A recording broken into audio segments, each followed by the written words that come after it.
ఇదే కదా నీ కథ ముగింపులేనిదై సదా సాగదా. ఇదే కదా నీ కథ ముగింపులేనిదై సదా సాగదా. నీ కంటి రెప్పలంచున మనస్సు నిండి పొంగిన ఓ నీటి బిందువే కదా నువ్వెతుకుతున్న సంపద.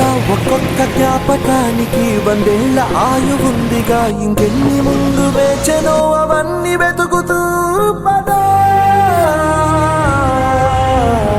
మనుష్యులందు నీ కథ మహర్షిలాగా సాగదా. మనుష్యులందు నీ కథ మహర్షిలాగా సాగదా.